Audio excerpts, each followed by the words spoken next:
Bore नहीं करूंगा आपको बिल्कुल भी। सबसे पहले आप ये वीडियो देखो। यात्रा निकल रही थी और उस कस्बे के रहने वालों ने इस पर पत्थरबाजी शुरू कर दी। फिर तोड़फोड़ हुई और आगजनी शुरू हो गई और थोड़ी ही देर में पूरा शहर हिंसा की चपेट में आ गया। हिंसा जब शुरू हुई तो यात्रा में शामिल लोगों ने खुद को बचाने के लिए नल्हड़ मंदिर में छिपना मुनासिब समझा, लेकिन मंदिर से निकलने का सकरा रास्ता था। सामने हथियारबंद भीड़। मंदिर में कुछ लोग फंसे हुए हैं, मंदिर से निकलने का एक ही रास्ता था और रास्ते के बाहर चारों तरफ भीड़। तो वो भीड़ हिंदू होगी या मुस्लिम? अगर हिंदू होती तो बाहर निकल ही जाते ना। तो अगर भीड़ मुस्लिम थी तो ये हिंदुओं की फोटो क्यों दिखा रखी है इन्होंने बार बार? विजुअल्स क्या दिखाए जा रहे हैं दोबारा देख लो, दोबारा दिखा देता हूँ। बताया जा रहा है कि इसी दौरान पहाड़ी के ऊपर से भी इस रथ यात्रा में शामिल लोगों के ऊपर फायरिंग की जा रही थी। यानी मंदिर में जो लोग छिपे थे वो फंस चुके थे। यहाँ एक बार फिर खट्टर सरकार पर सवाल खड़े हुए। जिस नाटकीयता के साथ यात्रा पर हमला हुआ, पहाड़ी से फायरिंग हुई, उसका संकेत यही है कि दूसरे पक्ष ने तैयारी की थी और इस तैयारी में हथियारों को भी इकट्ठा किया गया था। फिर आगे पहाड़ी वाली बात, बहुत सारी बातें हैं कि वेपन्स थे, हथियार चला रहे हैं, लेकिन दिखा रखे हैं सारे भगवा जिन्होंने पहन रखा है ना, उनके हथियार दिखा रखे हैं। नाटक किया खट्टर सरकार। देखो सरकारों को छोड़ो, सरकार की यहाँ बात ही नहीं हो रही, लेकिन उन्होंने कहा नाटक करा है सरकार ने। आपने खुद ही बोला कि यात्री यात्रा करने जा रहे थे और फिर बाहर भीड़ ने उन्हें फंसा लिया। तो इसमें उन्होंने यात्रा निकालने के अलावा ऐसा क्या कर दिया जो कोई प्री प्लान्ड बहुत ही बड़ा कॉन्स्पिरेसी थ्योरी थी? एक बार यात्रा निकल गई, मंदिर तक पहुंच गए, उसके बाद तो सारा कुछ मुस्लिम कम्युनिटी ने करा ना। ये जो बहुत सारे चैनल्स है ना जिनको हिंदुओं को कुछ उल्टा सीधा बोल दो, हिंदुओं को डिस्क्रेडिट कर दो, हिंदुओं को ऐसे कर दो कि जैसे वो सेकंड क्लास सिटीजन्स हैं, इन्हें दिखाने में मज़ा आता है क्योंकि इनके व्यूज़ आते हैं। मैं आपको ऐसे बहुत सारे वीडियोस दिखा सकता हूँ जहाँ पे वो जो पेल्टिंग हुई है ना, जो स्टोन पेल्टिंग, जो पत्थरबाजी हुई है मुस्लिम कम्युनिटी की तरफ से, उसकी कई सारी क्लिप मैं आपको दिखा सकता हूँ। लेकिन लल्लन टॉप को एक क्लिप नहीं मिली, सब मिली तो सिर्फ और सिर्फ भगवा कलर का जिनने कपड़े पहन रखे हैं। छोटा सा बंदा भी उठ के जय श्री राम बोल देना और वो कुछ उल्टा काम कर दे, बस वही है सिर्फ। और वो जो छोटा सा कांड है ना, वो लश्कर तैयबा और ये जो तालिबान है और भी अगर कोई ऐसी ऑर्गेनाइजेशन है जिसे लोग टेररिस्ट ऑर्गेनाइजेशन मानते हैं, उसके बराबर हो जाता है। वो एक छोटा सा इंसान अगर जय श्री राम बोल के एक गोली चला दे हवा में तो। एक और चीज़ दिखाता हूँ मैं आपको। लल्लन टॉप का ये भाई जो भी है, इसकी पहली पिक्चर में देखो, फोटो में देखो, इसने कलावा पहना हुआ है। ये मेवात पहुँचता है रिपोर्टिंग करने, जहाँ भी पहुँचा, और ये कलावा उतार के जाता है। अगर ध्यान से देखोगे तो हाथ पे भी वो निशान दिखाई दे रहा है जो वाइट सा पड़ जाता है ना उतारने के बाद। और ये वहाँ जाके उन लोगों से बात कर रहा है कि मेवात बड़ा पीसफुल जगह है और ये तो मोनू मानेसर ने कर दिया और इन सब ने बड़ा बड़ा चढ़ा के यहाँ पे ज़बरदस्ती वायलेंस करा दिया, बाकी तो यहाँ पीसफुल है सब कुछ। अभी सारी धज्जियाँ उड़ाऊंगा इनके आगे, आप देखते रहो बस। अगर भाई इतना ही पीसफुल है तो कलावा काट के क्यों गया, कलावा उतार के क्यों गया? पिक्चर छोड़ो, मैं आपको वीडियो दिखा देता हूँ। आप यहाँ आसपास के गांव के हैं? नूह से नूह से। क्या डेमोग्राफी है आसपास, क्या किस तरह से लोग? आबादी सर हमारा आपस का भाईचारा बहुत अच्छा है। मेवात में ऐसा कोई, हमने इससे पहले कभी ऐसा नहीं देखा था कि कोई लड़ाई झगड़ा हो, ऐसा हो। यहाँ बहुत शांति प्रिय वातावरण है, हिंदू मुस्लिम सब आपस में एक रहते हैं। मोनू मानेसर को लेकर के क्या चर्चा? हाँ सर, ये सारा जो इस लड़ाई की जड़ है वो मोनू मानेसर ही बताया जा रहा है। हम करा था उससे, मतलब पब्लिक पहले ही जी घबराए हुए थे यहाँ पे, तो ये था जी थोड़ा। क्या नाम है आपका? मेरा नाम दीपक है जी। मोनू मानेसर को लेकर क्या चर्चा थी? वीडियो में देखो भाई, मेवात में जाके पीसफुल नेचर की बात कर रहा है, सब मिल बांट के रहते हैं। और भाई डर रहा है, बात करते करते कोई आया तो डर गया, पीछे हट रहा है थोड़ा थोड़ा। अब मैं आपको कुछ ट्वीट्स, कुछ वीडियोस, कुछ दिखाता हूँ। अब ये लल्लन टॉप से पूछा जाए, सौरभ द्विवेदी साहब से पूछा जाए कि क्या ये बीजेपी की थी क्या, ये पूरी की पूरा नाटकीय प्रदर्शन ये बीजेपी करवा रही है क्या? घर पे गई उनके कि भाई तुझे ये करना है, और वो राजी भी हो गया। मैं एक्सप्लेन करूँगा आपको क्या गेम खेल रहे हैं ये लोग। देखो दो जगह है, नूह और गुड़गांव, बाकी और जो छोटी मोटी जगह है उनको इग्नोर करते हैं थोड़ी देर के लिए ताकि चीज़ें समझने में आसानी हो। नूह में वायलेंस स्टार्ट हुआ। स्टार्ट कैसे हुआ? नूह जो है वो मुस्लिम मेजोरिटी एरिया है, वहाँ पे शोभा यात्रा निकाली जा रही थी। शोभा यात्रा जब एक पर्टिकुलर जगह पे पहुंचती है तो चारों तरफ से मुस्लिम मॉब घेर लेती है, उन पे पत्थरबाजी भी होती है और लोगों का कहना है कि उनके हाथ में हथियार भी था। अब हथियार ऑफ कोर्स हो गई क्योंकि वहाँ ना 2 गवर्नमेंट सिक्योरिटी पर्सनल मारे जाते हैं और उसके साथ साथ 3-4 बंदे और भी मारे जाते हैं, और ये सारे के सारे ऑफ कोर्स हिंदू थे। इसके रिटेलिएशन में गुड़गांव में वायलेंस हुआ। इस वायलेंस में एक मुस्लिम मारा जाता है और कुछ दुकानों को तोड़ा और जलाया जाता है। अब आप इस सिचुएशन को बहुत क्लियरली समझना। नूह में वायलेंस हुआ है, गुड़गांव में इसका रिटेलिएशन हुआ है। और जो गुड़गांव में हुआ है वो सिर्फ जैसे दुकानें देख ली किसी की, भाई ये मुस्लिम की दुकान है तो वो तोड़ दी।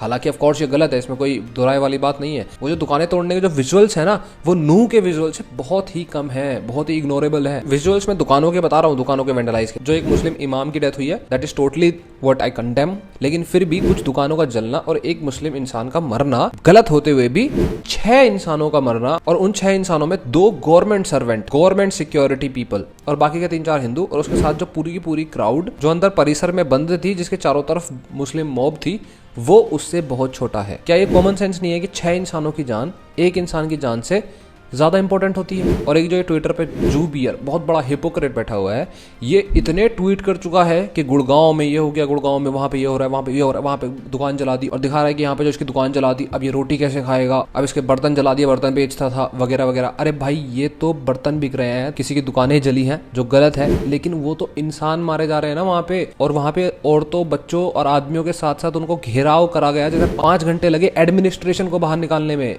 5 घंटे एडमिनिस्ट्रेशन को। ये देखो भाई फायरिंग होते हुए,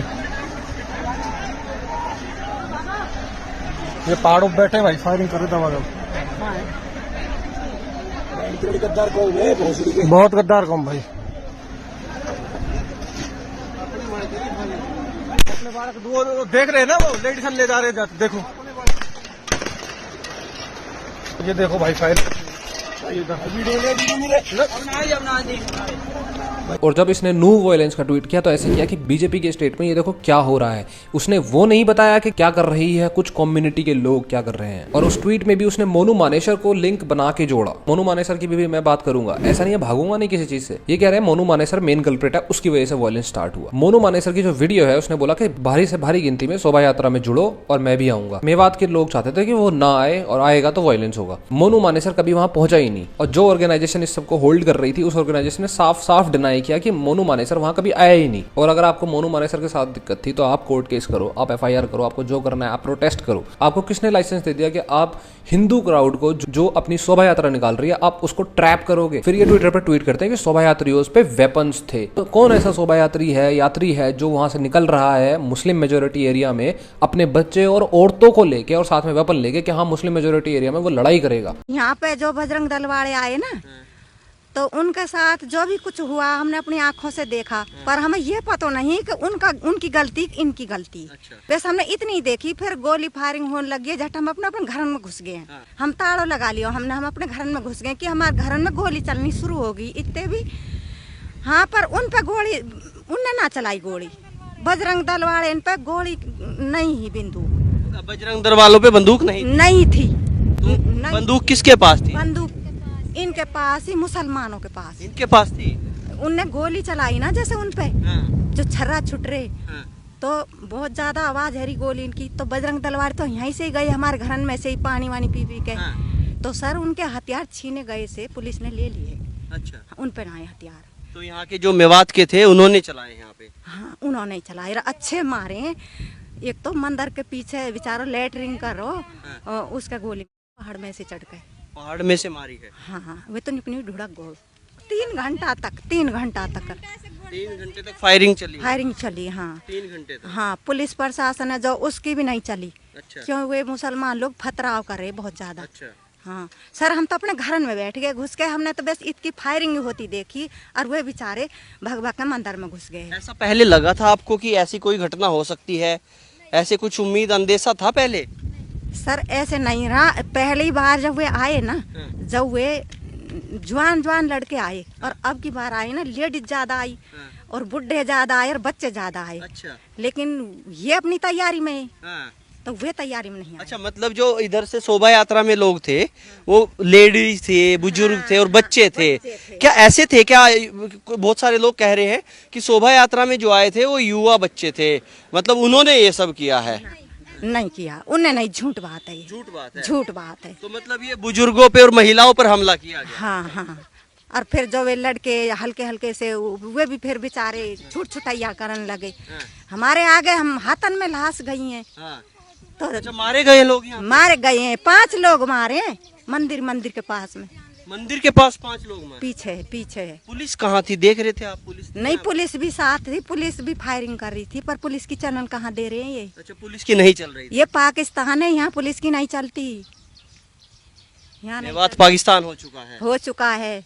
हमारे तो बच्चे रोन लगे सारे, हम तो अपने घर में घुस के बैठ गए। कई सारे सोशल मीडिया हैंडल से ये बार बार दिखाया गया कि मोनू मानेसर मेवात में है, मोनू मानेसर मेवात में है। कई सारे स्क्रीनशॉट्स और चीजें मैं आपको दिखा रहा हूँ स्क्रीन पे। लेकिन जू बियर के पास इतना टाइम नहीं था कि इनको क्रॉस चेक कर ले, इनको फैक्ट चेक कर ले और एक कम्युनिटी को बताए कि मोनू मानेसर वहां नहीं है, वायलेंस मत करना, बिना बात के वायलेंस मत करना, किसी को भी प्रॉब्लम नहीं होगी। फैक्ट चेक कब होगा? जब मुस्लिम्स को हिंदुओं से बचाना होगा। हिंदू जा रहे हैं, अरे जाने दो ना, क्या फर्क पड़ता है। फैक्ट चेकिंग कोई ज्यादा मुश्किल नहीं थी, कॉमन सेंस यूज करना था। 2 अक्टूबर 2022 की फोटोज डाल रखी है मोनू मानेसर की, कह रहे हैं कि मोनू मानेसर मेवात में है। आप सिस्टम देखो जू बियर का, यहाँ पे कोई फैक्ट चेकिंग नहीं चलती है। जहाँ पे हिंदू क्राउड खतरे में हो ना, वहाँ कोई फैक्ट चेकिंग नहीं कि यहाँ एक पर्टिकुलर कम्युनिटी को रोका जाए। लेकिन जब ये मामला गुड़गांव के रिटेलिएशन पे आता है, भाई साहब सुबह से 50-60 पता नहीं कितने ट्वीट्स आ गए इसके गुड़गांव के बारे में। और गुड़गांव के बारे में चलो आगे बताऊंगा आपको, चलो बता ही देता हूँ। गुड़गांव में सिस्टम कुछ यूं हुआ, गुड़गांव में रिटेलिएशन में एक मुस्लिम की डेथ हुई और बाकी दुकानों को जलाने की कोशिश करी गई और जलाया गया कुछ दुकानों को। लेकिन वहां की पुलिस ने एकदम से उस पर कंट्रोल लगाया, और अगर कंट्रोल नहीं लगाया होता तो कैसे आज कमिश्नर साहब ने बोल दिया कि सब कुछ सही है,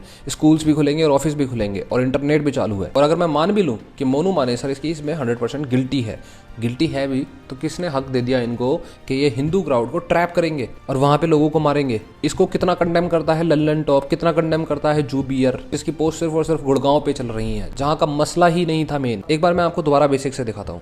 मेवात या नू में 79% मुस्लिम पॉपुलेशन है, 20% हिंदू पॉपुलेशन है। ओवरऑल इंडिया में 79% to 80% हिंदू पॉपुलेशन है, रिवर्स है एग्जैक्टली, और 14% मुस्लिम पॉपुलेशन है। अभी हरियाणा के डेप्यूटी सीएम चौटाला साहब की स्टेटमेंट आई कि अगर शोभा यात्रियों ने परमिशन ली होती ढंग से तो फिर ये होता नहीं। परमिशन किस बात की परमिशन? अगर 79% मुस्लिम मेजोरिटी एरिया में हिंदुओं को परमिशन लेनी पड़ रही है अपनी शोभा यात्रा निकालने के लिए, तो इंडिया में कौन सा ऐसा मुस्लिम है जिसको परमिशन लेनी पड़ती है मस्जिद आने के लिए? क्योंकि 79% हिंदूज तो वहां भी है। इस एक छोटी सी बात से पता चलता है कि हिंदुओं की क्या औकात कर दी है इन लोगों ने। अब आप ध्यान से देखो यार, 6 लोग मरे, उसमें सिक्योरिटी वाले भी थे गवर्नमेंट के, हिंदू थे सारे, लेकिन एक मुस्लिम गुड़गांव में मरा।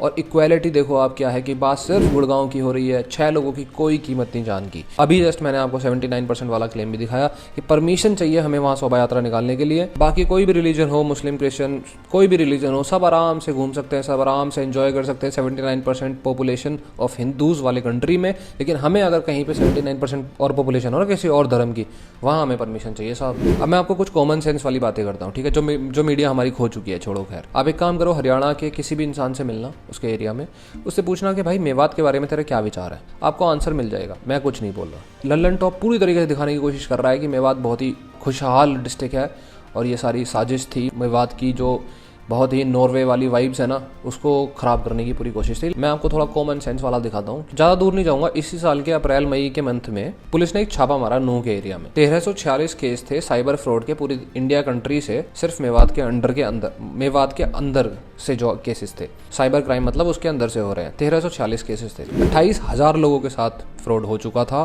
तब तक। ऑलमोस्ट 100 करोड़ रुपए तक का वो फ्रॉड था, एक डिस्ट्रिक्ट के लिए 100 करोड़ रुपए। आप सोचो, 166 फेक आधार कार्ड वहां से पकड़े जाते हैं, 128 एटीएम कार्ड पकड़े जाते हैं, 66 मोबाइल और 100 के आसपास सिम कार्ड्स वहां पकड़े जाते हैं। तो मेरा सवाल है सौरभ द्विवेदी जी से और दोनों जू बियर से भी, ये मोनू मानेसर ने कहा था क्या ये सब? और मजे की बात सुनो आप, और मजे की बात सुनाता हूँ। जब ये पूरा कम्युनल वायलेंस शुरू हुआ ना नूह के एरिया में 31 जुलाई के आसपास, तो एक ग्रुप ऑफ पीपल ने, जो वहाँ पे साइबर क्राइम पुलिस का जो ऑफिस था या फिर जो एरिया था, डिपार्टमेंट था, उस पर अटैक कर दिया। और एज पर वेरियस रिपोर्ट्स माना जा रहा है कि वो एविडेंस मिटाना चाहते थे। ये 2 साल पहले ही पुलिस स्टेशन सेटअप हुआ था, जो अभी केस निकला ना उसी की वजह से ही सेटअप हुआ होगा प्रोबेबली। ये मेरे को समझ नहीं आया, मतलब द्विवेदी जी शायद समझा पाए कि ये कम्युनल वायलेंस में ये क्या हुआ, ये क्या हो गया एकदम से। माना जा रहा है कि एक पब्लिक बस थी, उसको क्रैश कर दिया इन्होंने पुलिस स्टेशन की वॉल पे, दीवार पे, और अंदर घुस के इन्होंने कोशिश करी कि भाई तोड़फोड़ करी जाए और जो सारे एविडेंसेस और डॉक्यूमेंट्स होते हैं उनको मिटा दिया जाए और जलाने की कोशिश करी गई। पॉलिटिकल पार्टीज, बायसनेस, सब कुछ हटाओ यार, सब कुछ हटाओ। मोनू मानेसर, VHP, सब कुछ हटाओ। ये क्या था?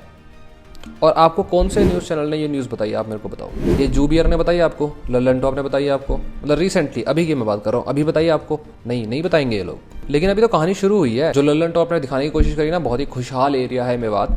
थोड़ी सी और बातें कर लेते हैं। ये तो खैर बहुत लोगों को पता है कि मेवात वन ऑफ द पिछड़ा एरिया है, पिछड़ा डिस्ट्रिक्ट है हरियाणा का। लेकिन चलो उससे आगे बढ़ के बात करते हैं। हरियाणा के एक रिटायर्ड जज थे पवन कुमार, इन्होंने बहुत रिक्वेस्ट पे 4 मेंबर की एक टीम बनाई थी, क्योंकि बहुत कंप्लेंट्स आ रही थी।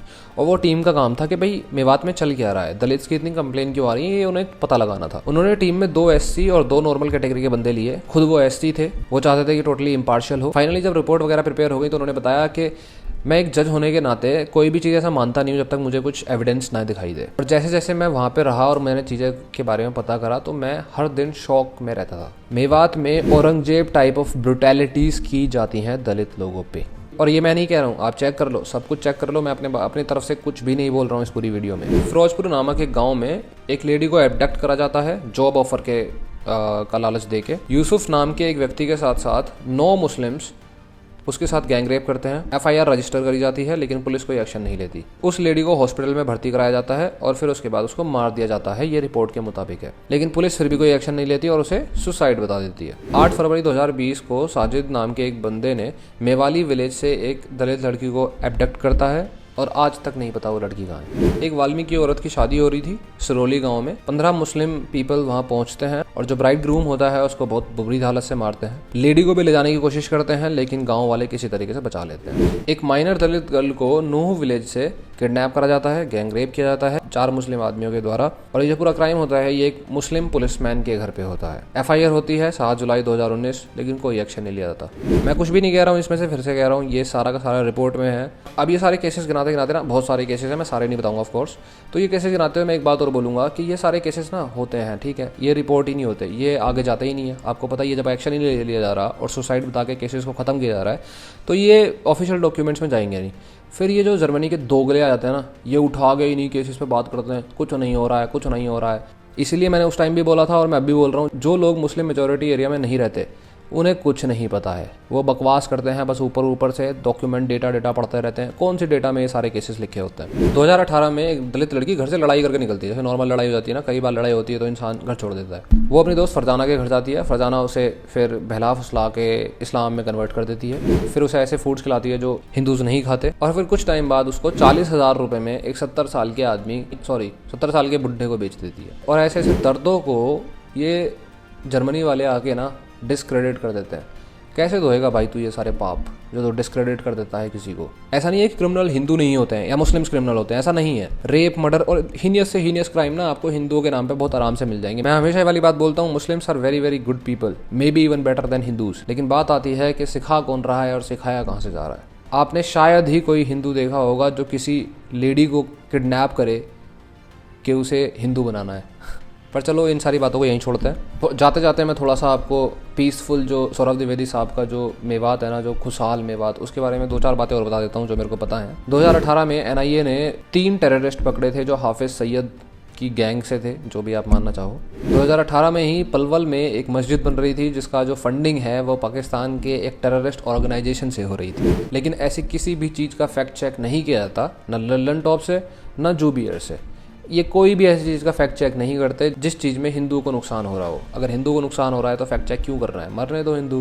लेकिन अगर मुस्लिम को नुकसान होना शुरू हो जाए तो फैक्ट चेक करना शुरू कर देते हैं। ये अच्छी चीज़ है वैसे, अगर आप मुस्लिम क्राउड को वायलेंस से बचा रहे हो that's a very good thing. लेकिन एक्चुअल में ऐसा हो नहीं रहा है। मुस्लिम्स को बचाने के चक्कर में इनडायरेक्टली पुश करा जाता है ताकि हिंदुओं पर अत्याचार हो, हिंदुओं का नुकसान हो। इसका बहुत बड़ा उदाहरण कन्हैया का मर्डर था। वो 2 लाइनें खैर कभी नहीं भूलता मैं, और आपको भी नहीं भूलनी चाहिए, जो ऑफ कोर्स कन्हैया ने बोले थे कि मेरे 2 बच्चे हैं। और फिर उसके बाद क्या हुआ आपको पता है।